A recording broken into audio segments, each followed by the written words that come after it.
hopefully some public comment coming soon.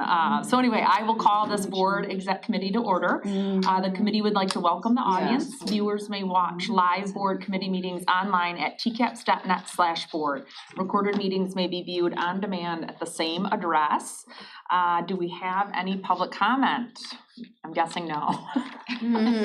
Shoot, okay, all right, we'll move right on into procedural items. So the first item are the draft meeting minutes from December 5th. Are there any changes to those meeting minutes? No, ma'am. Okay, those will remain as posted. Next item is standards of practice.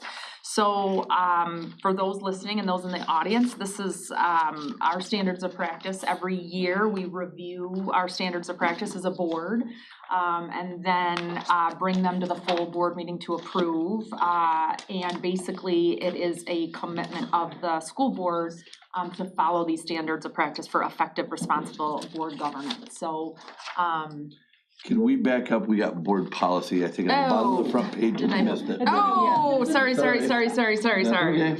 I was gonna go with it, but I know. He's following. There you okay, go. I was sorry. Yep. And for those that are here, I don't normally lead this committee. Yep. You know, actually in my 6 years, I've never led this committee. So there you go. So, okay, so board policy. So I will defer to Dr. Van And I will Wagner. defer to Connie Taylor.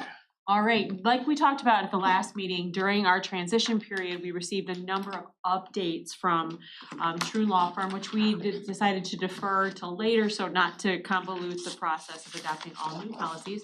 So over the next few months, as we did last month, we'll be bringing them to you in groups, so not to overwhelm everyone, of the revised policies and any new policies that were recommended during our transition period.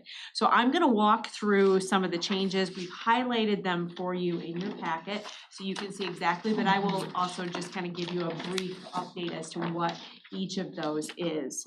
The first one in your packet, policy 3211, on page 3 of that policy, simply a clarification that the training that needs to be offered to our debt compliance officer needs to happen annually. We used to just say that it needed to be trained. Now we've clarified that it would be an annual training. And that is the only revision to that policy. All right. Policy 3301, purchasing and procurement, has simply added a reference to policy 2202 subsection C in terms of the responsibilities or administration of the ability to enter into purchasing agreements. And for your knowledge, policy 2202 subsection C basically says that only the board or only those persons delegated by the board have authority to bind the district contractually. So it's that provision plus any other parameters set forth by the board. So that's the only change to that policy. And please feel free as I move through these if you have any questions to stop me. All right, so then the next policy in our thing is 3306. Of late, the federal government, state government have issued prevailing wage statutes. And so we needed to add those first to policy 3306 for the prevailing wage would apply to any of our construction mechanics or laborers. So that is subsection 5B5, which is highlighted for you. Again, just a statutory requirement. Connie, yeah, you 3303, the gifts and donations. We just missed that one. Oh, sorry. We're just missing. It's okay. We're all sorry. This is good. This is a good point because you're going to see this throughout the whole thing.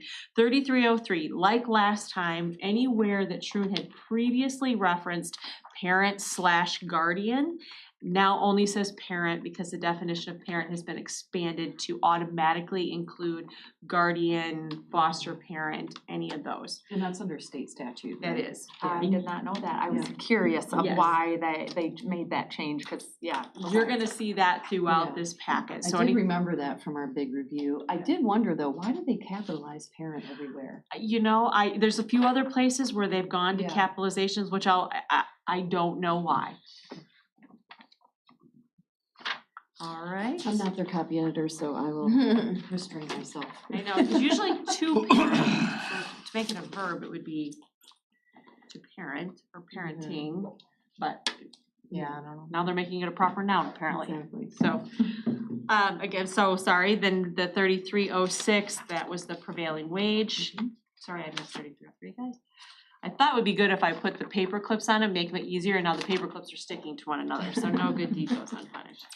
Similarly, 3307, this refers to our construction administration, construction professional consultants. That prevailing wage would also be applicable to them. So that's D, added under 3307. All right. 3402 is our next policy, the drills, plans, and reports. We had some changes to Michigan statute that now requires that our emergency response plan, beginning in 25-26, that the board will integrate the cardiac emergency response plan into our protocols for our local emergency response system. And then also the training requirement that all athletic coaches be trained in both CPR and administration of the AED. So that's just statutory.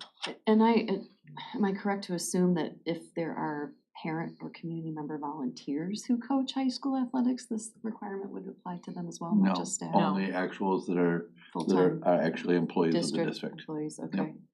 Not that they can't be, but as Right, far as a requirement, right, if they're an right. employee, would But have that's to. important, because it does Yes. take time to get certification.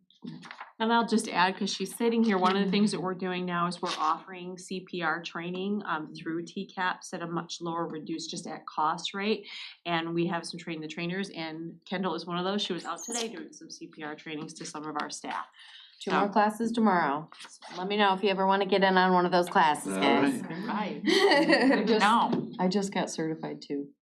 I try to make it fun. No, not as a trainer, just. Oh, Oh, come on, we're trainers, come on over. Yeah. Maybe I should get a Yeah. side hustle though. There There you go. I'd be happy to have you. At this point. In addition, in 3402, we also have to adopt a drinking water management plan by December 2025. I know our group has been working on that as well. Michigan statute. Is that by January 1st or by January 31st that we have to have it in It says place? January, so we're gonna go with 31st, right? All right, we'll get it done. Second page on that policy, again, reference to just parents as opposed to parent guardians, and then the statutory references. 3403, reporting accidents, again, just the parent change on that policy. 3406, similarly, just the parent change on that policy. And then 3408, obviously we have the parent change, but in addition, right now, the individuals who may possess weapons, and that's a may, on our property are peace officer as defined by law, and that would be our typical police officer. But they also added reference to the Michigan statute, the 26.42505. That policy lays out some additional folks who may be able to, under certain circumstances, carry a firearm. Included in that would be if you had security guards, the employer required them to have a weapon, they would be permitted to have them on site. There's others, retired police officers in certain incidences, members of a sheriff posse. So there are just several carve-outs, but they are limited, but they wanted to reference that statute as well. All right, 3410, it's our opioid antagonist. Previously, that policy had been housed under our instructional division or bulk of policies. We have now moved it to the safety and security. So you'll see there's a new, obviously it's 3410 as opposed to previous being 5706. And then other than that, we simply have the parent change. Can I make a request? Absolutely. Can I make a request that we hold off on 3408? There's an item here that I would actually like to talk to Trina about, Absolutely. under We'll the pull it. permitted uses. Might be the same one I just caught. Yeah, and talk to I'd Karen like to about pull that in one advance. for We'll right now pull if we it. can. Yeah, Okay. okay. Alright. So the next few policies, the 4101, 4102, and 4104, The bulk of them, as you will see through here, is that when we last met, all of the references to sexual harassment, complaints related to sexual harassment were removed from these policies and are now housed in policies 3115, A through H. So instead of having the body of that in these policies, you will now see references throughout these policies to those others. But in addition, they have included anywhere, this is the other one I was talking to you about, Josie, was that unlawful discrimination is now capitalized, but previously it had just said discrimination, and they've added the terminology unlawful discrimination. I'm not sure of where discrimination is lawful, but we are now clarifying that we're referencing unlawful discrimination and retaliation are now capitalized. That's the change there. They've also, in the second paragraph where we talk about pregnancy, any sort of discrimination based on pregnancy, they've added or related conditions. And we'll get to that when we get to the new policies. There's been some change in statute related to protection for pregnancy and related conditions. So really no change in terms of the substance other than we removed the references to sexual harassment. And then on page 2, there were a number of additional statutes that weren't previously included in terms of employment actions that would violate. Now we've added FMLA, the Paid Medical Leave Act, which is new. Any references to uniform service employment, i.e. any discrimination for our military service folks is now delineated. They've also added the Fair Labor Standards Act. Why those weren't included previously, I don't know, but we have added those to prevent any sort of employment action that would violate those in the previously noted statutes. Under B there, reporting requirements, the previous policy had said that an employee who believes that they may have been subject to the behavior that violates this policy must file a complaint, and now it gives them discretion. They are encouraged to file a complaint. And again, references to 3115. Other than that, no substantive changes to that policy. Similarly, when we look at 4102, the anti-harassment, moved to 3115 for all sexual harassment, and the procedures for investigating unlawful harassment are contained in 3115 through 3115H. So rather than reiterate what that process is, it just refers you back to the previous policy. So no big changes there. 4104, again, removes any references to sexual harassment in that policy and refers you back to 3115, and then the capitalization of unlawful discrimination and retaliation.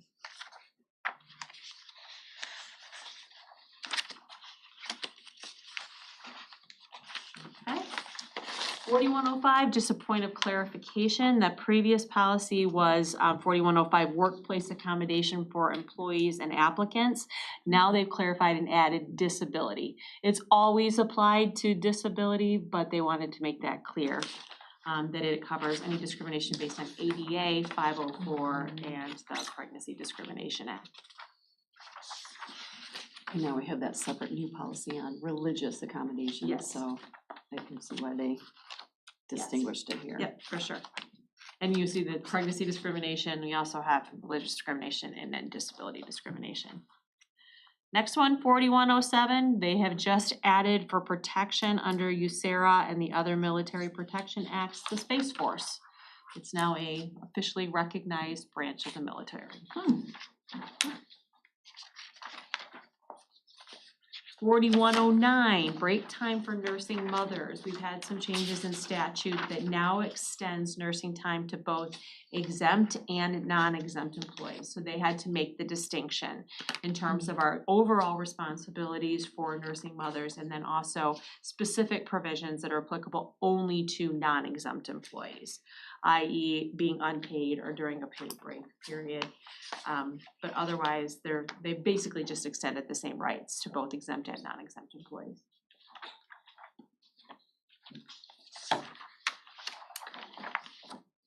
(4201) Again, we'll see the references to just parent. And then you'll notice under 7, employees have an ethical responsibility always to report, as you'll see in 6, suspected child abuse or neglect. But it's also now saying from an ethical responsibility, we have a responsibility to report any suspected abuse of a vulnerable adult. And so that's new. They've expounded upon that requirement on page, I believe it's 4 of that same policy. There's a whole new subsection about abuse or neglect and reporting that, both for children and now for the vulnerable adults. And it goes into defining vulnerable adults and then the reporting identity and all of those pieces that go along with that. Which is kind of a big change for us, so we are planning on going over that with all of our administrative team, talking about if they suspect that there's a coworker or something from that aspect, so decent change. And that's a statutory change, and that reference is noted under the legal authority. And then again, just further expounding upon that same concept under 4202, this policy really goes into who the reporting must be made to and the procedures for reporting. And it has, in addition to CPS, added the Adult Protected Service Agency, so people will know this is who you need to make that report to.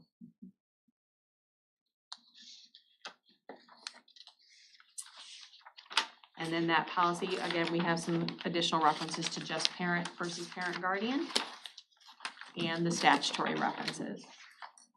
Connie, just a quick legal question. Do you know what the statutory definition of advanced age is?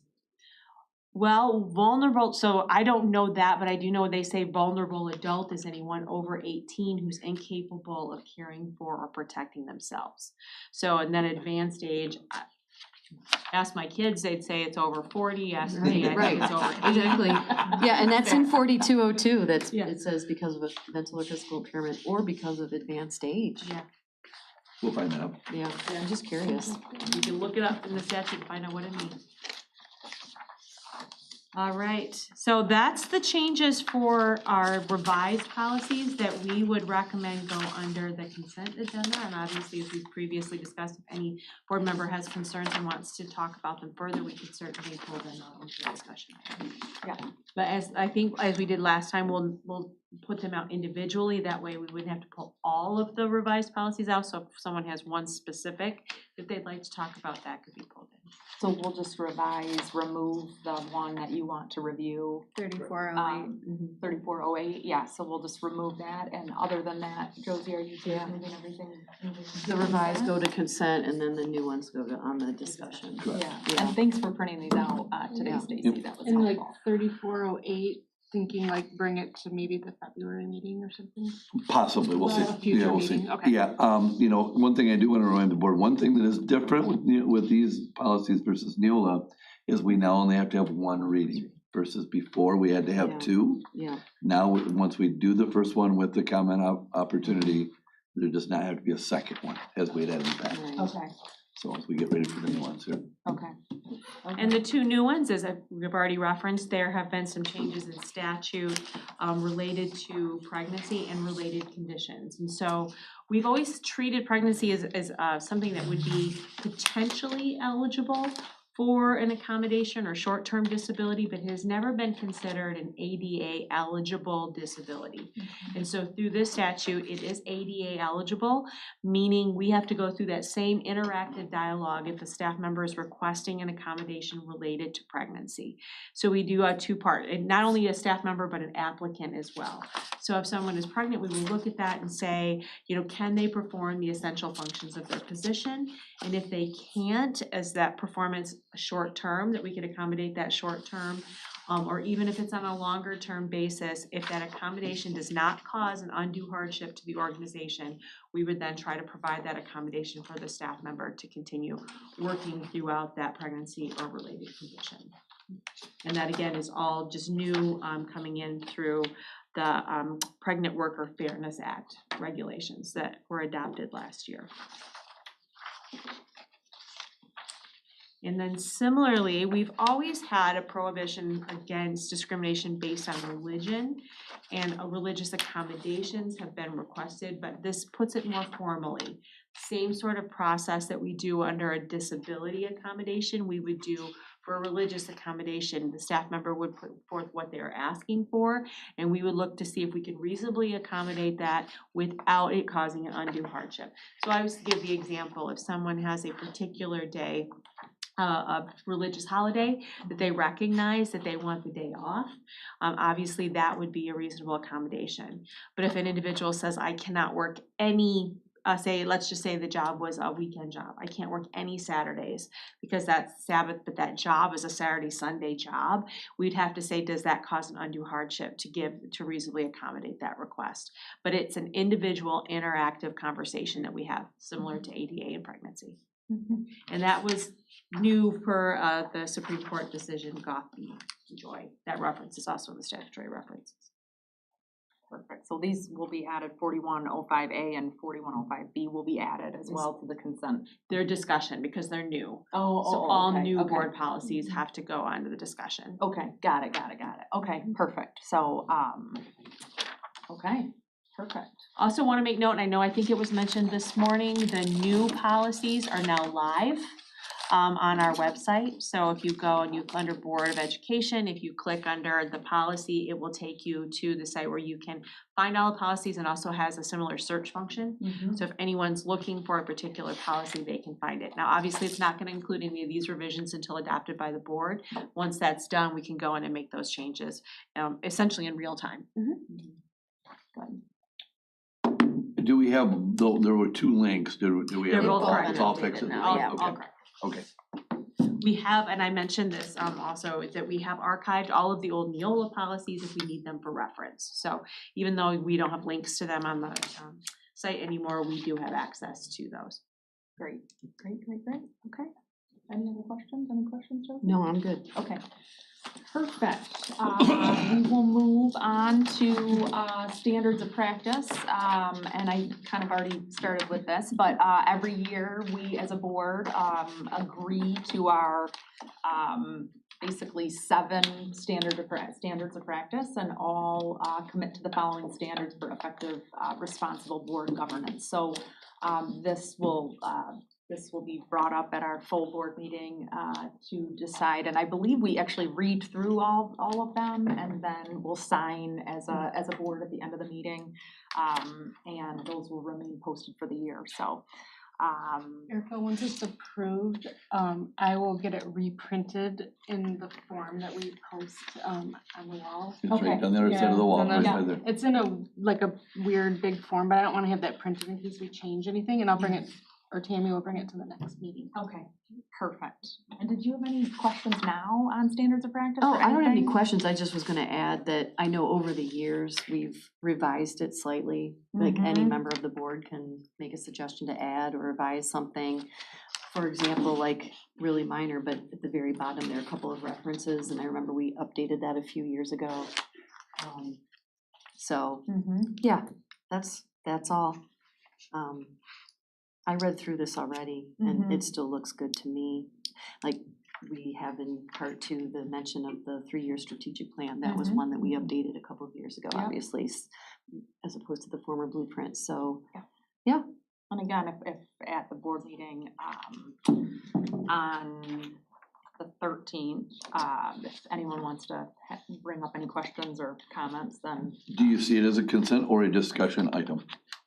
I think it has to be discussion. I think so too, but I just wanna make sure. And normally we did it like right after the officers and the committee discussion, Yeah. but I saw it currently it's like at the very end of the discussion. Mhm. I just wonder if it might make sense to bring it up higher. That's fine, if you wanna make that the A? A Yeah. discussion? Yeah, I'm not Letter A. looking at it. Or are you Yeah, saying bring before it, school safety update, I mean, Mhm. sure. Or, yeah, that's fine. I mean, that and the policy is probably the 2 most important, like the new things for us to approve. Wait, what are you saying to add it to A? So she's just saying, have the standards of practice, the first discussion item. Oh, yeah, okay, Under gotcha, section 11. okay, Yeah. I see, yeah. Okay, Which would make school safety B, board policy C, Yeah. leave their property health and purpose to be as right now, so. okay, Yeah. Okay, perfect. So we will add that to the agenda for the organizational meeting on the 13th. So next item is the Blair Property Housing Project. So I will defer to Dr. Van Wagner. Yeah, so we've talked about this for a long time, and it's really starting to now get pretty darn real. At this point, we both Northwest Education Services and TCAPS have worked with our attorney, Troon, to draft some language. We also have partnership with Grand Traverse Area Catholic Schools and Interlochen Center for the Arts. When it came down to the legal entities with this, their legal teams felt like it would be better if they were secondary partners and were not an actual legal entity. Northwest Education Services was the group that actually got the state appropriation of the $5 million. And the property is currently TCAPS property. So the two entities that have a financial and a legal stake in it are the ISD and us. So we've asked Troon to put together a formal partnership document that you have in front of you for that. That allows us to essentially conduct the business as the entities to move forward with the developer in that work. And then the next step that'll happen once that's formed is we are in the process of, once the developer gets exactly the piece of property and amount of acreage, we will have I want to say survey, but Yeah, realtor. no, I know, not a purchase offer. evaluation of how much the property's worth. An appraisal. Yeah. Yes. Yeah. Sounds like three There you syllables. go, yes, and at that point, by law, we have to sell the property for at least fair market value, by law. So we can't really just even give it away. We Or can't- lease it. Or lease it, we have to sell it from that standpoint at fair market value. So once we get that appraisal, that'll allow us to know what that is, and then we will begin negotiations with the developer to do that. A lot of questions about ownership, and so we as entities really debated for quite a while about the property and who owns this and that element. And I think we all came to the conclusion that we're in the school business and not the property management business. And we felt in the end of retaining any ownership was just really not our bailiwick. Lots of things that can happen with that, good and bad. So one of the things that's pretty insistent upon from our legislative group that really advocated for this and others is that somehow we have something that maintains that the property stays and remains for the intended purpose of what it is, of educator and support staff housing for K-12. So that's embedded in the agreement, and we're working on trying to figure out how we can even embed it in the deed when we sell the property, that it has to remain that with a deed restriction. From that standpoint, our understanding is MISHDA, which is an acronym for the Michigan State Housing Development Authority, they also, because of it'll fall under a category of lower income housing, they will also mandate some of those kind of things so that it happens. There's been some properties here that have been questionable about the original intent and what it eventually became of market value housing. And so that is also an intent, but that's a later coming. Once this is established, that'll be the next step. You may remember from a financing standpoint, we received $5 million from the state in the appropriation. We are right now on the cusp, and I think there's a brand new program that's a very limited time that would allow us to actually be able to, it's called it's formerly the missing middle, and it's nicer because it allows a little bit higher income up to 120 AMI, and allows us where we think we kind of hit more of the sweet spot of some of our teachers to be able to afford, as well as our support staff. It's higher than 80% AMI of what the traditional MISHDA grant is. So we have a call here tomorrow to really decide on what it is. I am personally, in talking to Nick, I think we're very much in favor of going after the missing middle money. We think it's a short, could happen quick, that would allow us to hopefully be able to do something possibly even this summer to break ground. It'll probably be a few less units than we originally planned. We were originally in about the 72 units of duplexes that would be on that property. This is going to decrease it a little bit because The money, is a little less than what we would do under the traditional Michigan program, but we think the flexibility of having a higher AMI is better for people, in our area that are in K-12 education to do it. So, and it doesn't keep us from later on to try and do another, phase or something like that under a state program. So we're hopefully looking to get that done, get that application to MISTA, and it would be nice to have our funding completely figured out by March and be able to start moving on this project, so. Absolutely, I think it's gonna be really important to have that deed language Yeah. because I've seen firsthand how there's been MISTA housing allocations from the state, and then once they resell, Right.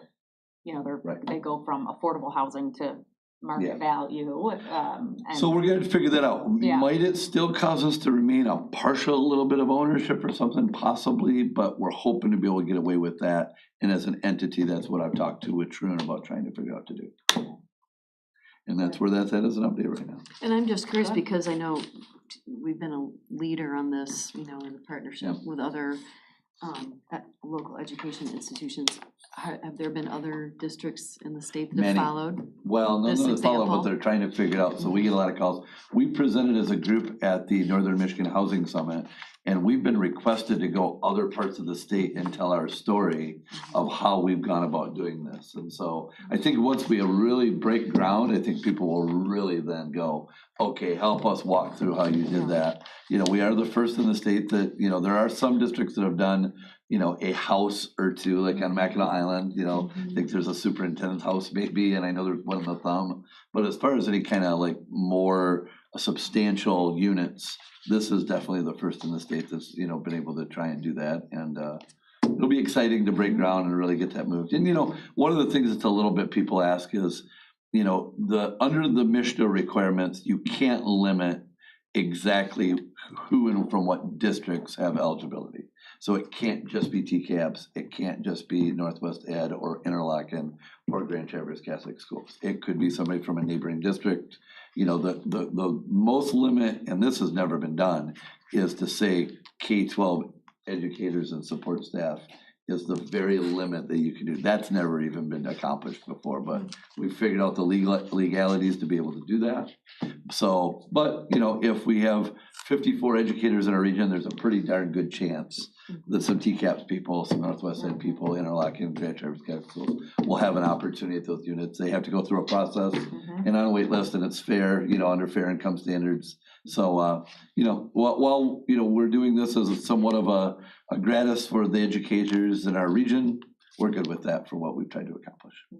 Exciting, this is, it's so interesting to kind of be one of, the only one in the state doing this, to kind of see what happens from here, but just good stuff for all of our teachers and sports staff. And I think it's gonna be really cool, right next to Blair Elementary. I think it's a great opportunity for recruiting, for staff maybe that, might be interested in working there. What a great thing that you live right next door. Yeah. Your kids can go to school right there, all those things. I think that's a really neat opportunity for us from a recruitment standpoint for both staff and kids. Good update. Will you give this update at our full board meeting? Again, yeah, and we're gonna have to approve that, so I'm happy to Okay. do that same thought at the board meeting. I was gonna say, so it looked like there's intended to be attachments to this agreement. When are those to be filled in? Right here, John. Oh, yeah. Yeah, so once we get exactly the components of the other pieces from the developer, all those pieces, that's when those will be added. And so we won't actually approve the agreement until those are You filled will in, approve right? the resolution Okay. that's there. It's the other pieces that would come later that establishes the connection with the senior, the developer, and all of that. Okay.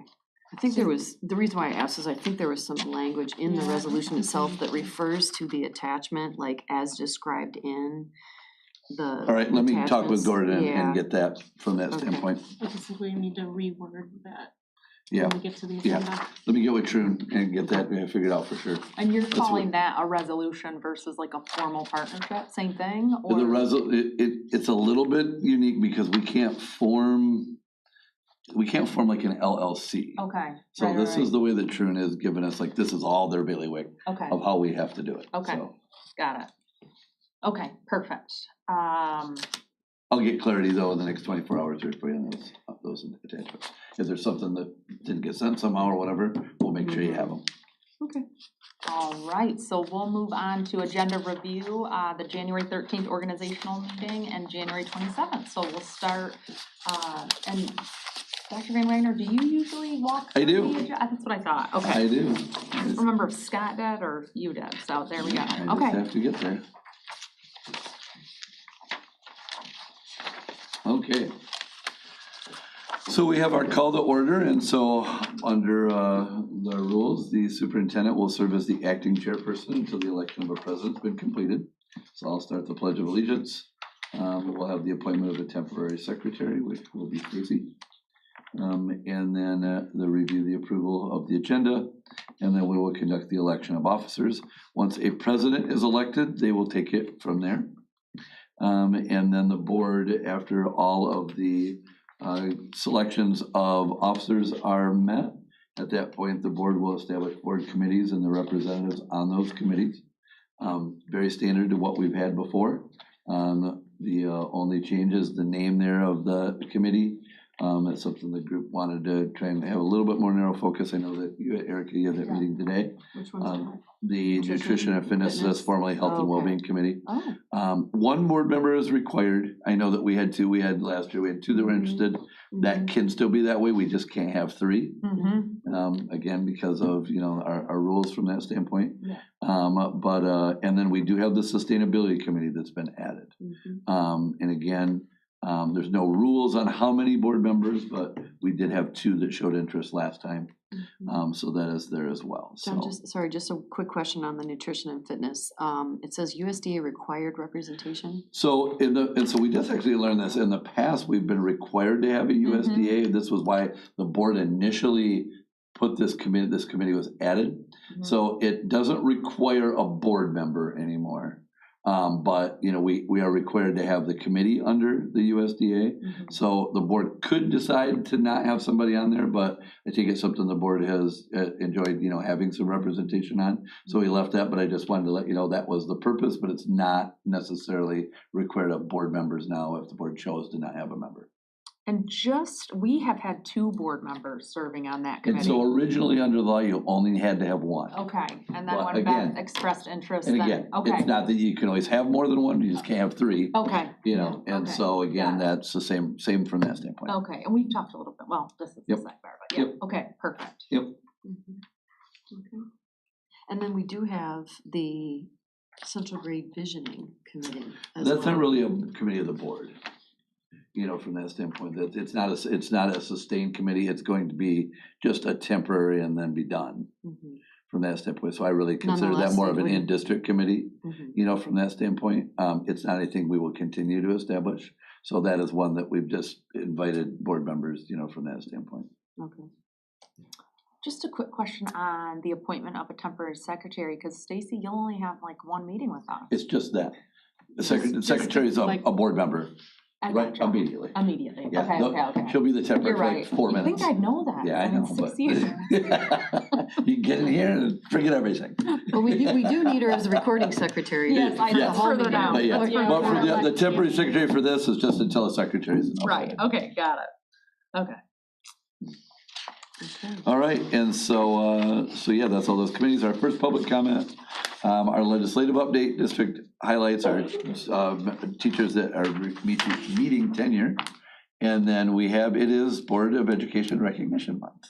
So that is our recognition for this month. We will have our committee report outs, including the Superintendent Board of Education Student Advisory Council that Ms. Moore had the opportunity to attend. We had our nutrition and fitness team as well. We had Ms. Moore and Ms. Pack today. And then board office hours report out by Scott Newman Bale. And then we have a new member to be appointed at some point for the next board office hours. So we don't, I have you have Beth scheduled, but Gotta approve it. yeah. And a couple of just quick changes are the board and finance and op committee report out will be Josie Oh, yeah. because Andrew wasn't Good there. point. And then board executive committee will be myself. Yes. be Good a lot catch. of Moonmore, report on. Yep. Good catch. I'll time you. You're pretty popular for the report out as I look at it here. I know, okay, got it. And then oh yeah, Scott did do the December 19th. Didn't he I attend the believe board so. office hours? I Yes, believe yes, he did, Yep. Okay, perfect. Yeah, and so we have consent there, again, personal recommendations. And then, again, field trips and other sponsored trips. Again, the board has approved this trip in the past, but it was added a curriculum for central students to also attend with them. Our district course catalog for this year updates, and then as well for next year. We are starting the scheduling process. Not that late, not very late from now that we'll start that already. We have the Sex Education Advisory Board appointment of a co-chair. Again, that was brought up in the curriculum committee. There was comments from one board member. I do anticipate the possibility of a request from consent on that one. But for now, it is on that consent committee as done by the committee, the curriculum committee. We have that grad acceptance. So it was 10,000 in the past. You will see under the new policies, it was 20,000. I always like to bring those to the board, even if it's informational only. But under our past policies, it was that 10,000.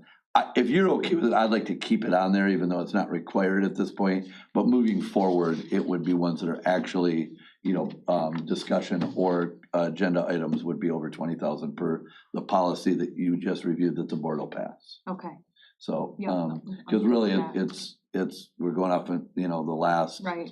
And so with that, Yeah. with Neola. Okay, Mhm. and then bids and services, finance today reviewed the robotic field painter that you were both at. That was again forwarded by the finance committee. The board policies, striking the 3408 that we discussed earlier. 34. 3408. Firearms. Oh, yeah, that's right. Yep. I was Yep. thinking of the different. Yep, we'll strike that from there. Yeah, And then again, we will have organizational meeting items. Again, finance reviewed that as well today and placed that there on the consent agenda in our meeting minutes. Then we'll have discussion. We will go ahead and have our standards of practice as our first discussion item, followed by school safety, board policy, and then the Blair Property Housing Project. We will have our second comment, public comment. Oh, John, I just wanted to ask you Yep. one thing. For school safety update, is the new AEDs part of that? Did we get those I have not yet? gotten it from him yet. Okay. So I will ask him if he has that from that info, and we'll do that.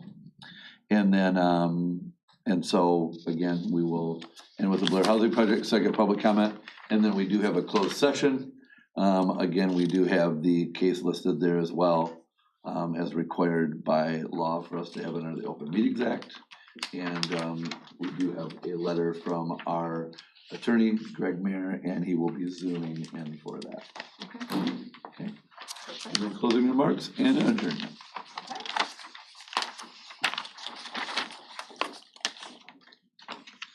And then we have our study session agenda to go over too. Oh, thank you. Yep. Artificial intelligence. Yes. And so we have the call to order pledge, the review of the agenda, first public comment, our consent will have the meeting minutes, and artificial intelligence, so they're working hard on that. Evan and his team will be leading that, but also working with Jesse and Dan. I have to tell you they had the chance as a group to attend the Michigan Virtual AI conference, and some of the things they brought back are unbelievable. We had the chance to listen today. Dan came back with an app that you can put a newsletter in, and it creates a podcast of two people talking about it and giving comments and debating on what you have in two human voices. And they said the next step is it'll actually be interactive where you can ask it questions as like a caller, and they will give you answers based off of what the information is in the newsletter. So you're gonna see some of those kind of things we're gonna project, but you will laugh at this. He had one that they did that had their elementary newsletter, and it talked about, I've given a pretty strong mandate about not propping doors across the district with safety and security. And it goes through, and the the gentleman is on the podcast, he explains that, and there's a female voice that's on there, and she came back and she goes, well, wow, that's a little bit excessive. Yeah. Wow. It actually makes comments. The people do back and forth based on the comments. He didn't send that one, fortunately, but it's pretty Wow. amazing about how fast this is moving Yeah. and what it creates. So I think it'll be a really informative opportunity for that. I'm really excited about the board to see some of that. It'll be, I think, eye-opening for all of us on some of the things they're seeing that is rapidly happening in education technology. Mhm. Then our second public comment and closing remarks and adjournment. Yep, looks good to me. Looks good, so, okay, perfect. So we'll, if there's no other questions, we'll move on to informational items, and I will refer to Connie Taylor for human resource update. So very briefly, on our staffing update, right now, just for our postings, to bring some to your attention, we're coming into that season where we have, spring sports and spring activities, so we have a number of coaching opportunities posted on our website. We also have some food service vacancies that we're looking to fill, and then we continue to have within our TCAPS group, instructional aides, special ed aides, English language learner aides, noon aides, so we're consistently looking for those individuals, and anything from 1 hour a day up to 6 hours a day. So very part-time up to what would be considered 30 hours here is full-time for our district. So I refer people to our website. We update those daily. So anytime new job postings come in, we had today, we had one of our open interview sessions held this morning, and we had a number of people. So when it was yesterday, I walked in and 3 of our HR specialists all were meeting with different people. So I think that's really encouraging. Our next open interviews will be Wednesday, January 22nd. We alternate between morning and afternoon, and that would be the 3 to 5 in the afternoon opportunity right here at the Glenn Loomis Administration Building. So anyone interested in whether it be a retiree or anyone coming back and doing some work for our district, we encourage you to participate in those. It's a great way to find out about our opportunities here in the district. Also along the lines of staffing, as you know, we're coming upon where we do our mission-based budgeting and our staffing projections for next year.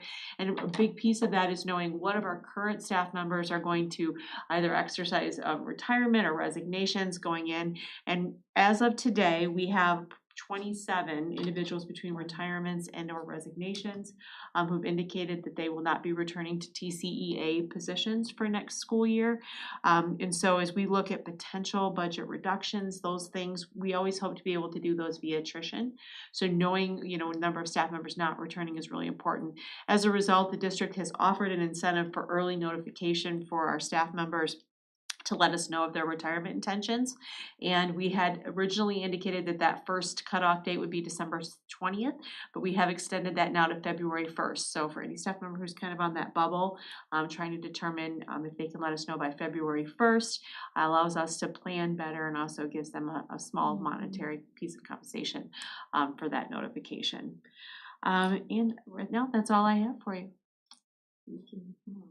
And just in addition to our needs for staffing, there's 19 kids at Central Grade School we learned that are looking for a volunteer basketball coach. So if anyone out there's listening, we need a volunteer basketball coach for Central Grade School kids that want to play basketball. So, and we talked about that this morning. Great opportunity for retirees, but also for recent grads who may have participated in athletics. It's a wonderful opportunity not only to volunteer in your community, but it's a great resume builder to show that kids are working, and then they might fall in love with it. We might be able to get a student teacher, potential future teacher pipeline. So exactly. And maybe we'll talk to Ginger about some communication around our grads or our seniors to graduate, and just remind them that they can come back and volunteer in those type of areas, kids that played basketball through high school and then maybe they're here working and have some time they can give back. So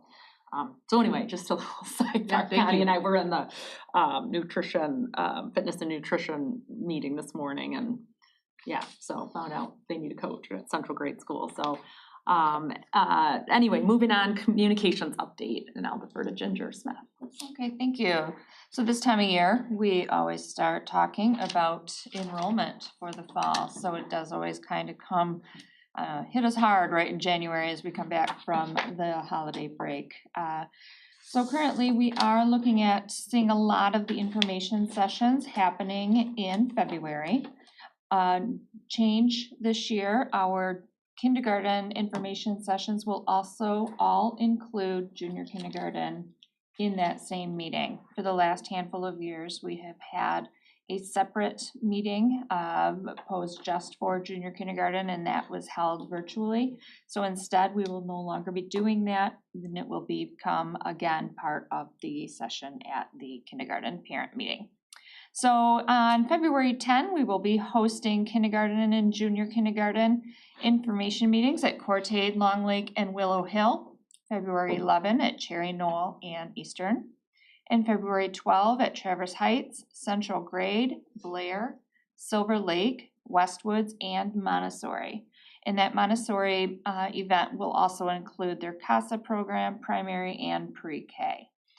Then when we move on to our fifth graders exiting elementary and entering the world of middle school, we will host registration nights where the fifth grade student does attend with their family. We have East Middle School hosting on 2 nights, February 10 and 17, and West Middle School will be hosting 2 nights on February 11 and 13. In that same right, we also have our students who are exiting 8th grade and moving into 9th grade. We have parent information meetings being held at West Senior High on February 6th and at Central High School on February 27.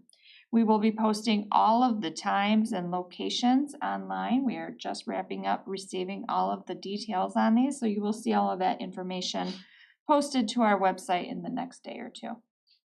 And that's all I have to share. Perfect. Thank you. Perfect. Thank you. Any other items? Just as a side note, in my superintendent's report, I know that the board has received some different questions about, again, Montessori, about Frankie Road and that. So I asked Ginger, we're gonna talk just a little bit about Safe Route to Schools grant, so people understand kind of the milestones that we have to reach and where we're at with that. You know, I have had the chance to meet with the Road Commission and Garfield Township. I think there's a lot of excitement about trying to do that. Meyer's on board, everybody. But, you know, a lot of that work it has to happen on the Meyer side of the road. And so that it takes resources. Again, we don't own the property. We can use bond for our property. So a Safe Route to Schools grant's really, really important of the financial aspect to be able to do what we want to do. So I've asked Ginger to kind of put that together and just take everybody through what that timeline kind of looks like. And it's more kind of milestones because you're at the mercy of the Safe Route to Schools grant group to be able to say, okay, you've kind of passed this test, now move on to the next one. But I just want to make sure that that's clear that we're still very much vibrant in that work and continuing, and going to try and do that as fast as we can. But it is kind of a process for us to get to. So Our Michigan State Police and Garfield Township also still partners in that. Garfield Township is, and the Road Commission, and really kind of what the Road Commission is the one that kind of directs the state police. So in our conversation that we had with the Road Commission, I think if we can get this process done, I think they are willing to have those conversations with the state police about the speed limit. I think that they're 2 summers away from completely redoing Frankie Road from their timeline right now. So I think that, even there's still maybe to bring trails into the conversation about one side of the road. There's still a lot of that meeting. We had a lot of good conversation about it. So we're going to continue to embed that in all these conversations to see where we get. I just want to make sure that people know that we are still, definitely very active and working on it. And we're very committed to find a way to make that happen. Okay. Great, thanks for that update. And I have one other thing, Erica, too. So we had an unusual situation arise for executive committee this week with the standing members, the president and the vice president absent.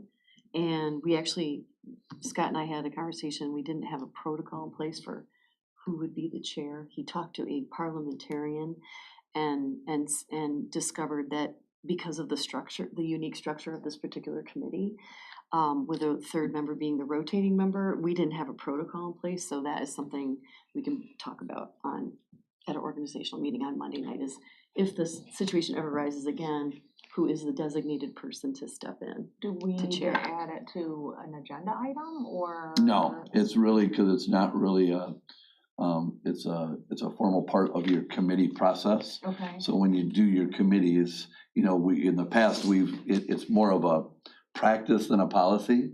Is what's the practice that you have for it? So the practice that the committees have decided in the past is that if a member's absent, you know, we had an alternate Right. for each committee, you know, from that standpoint. And then, you know, after the alternate wasn't available, it was just reaching out to all the board members on who's available. And again, all can be changed. Yeah. You know, there's even no rules on committees or having them or, you know, all that element, that is all to be decided who's on, and that procedure and times all a part of the board's purview under practice versus policy. Okay, got it. Okay, well, with that, the next, executive committee meeting will be Thursday, January 30th. Of course, the attendees, it'll be the president, the vice president, and then a rotating board member to be determined. So we'll wait, for the meeting on the 13th to figure out who will be at this meeting next. And other than that, I will adjourn the meeting. So, and students, if you guys need signatures, you can come on up, and thanks for being here today.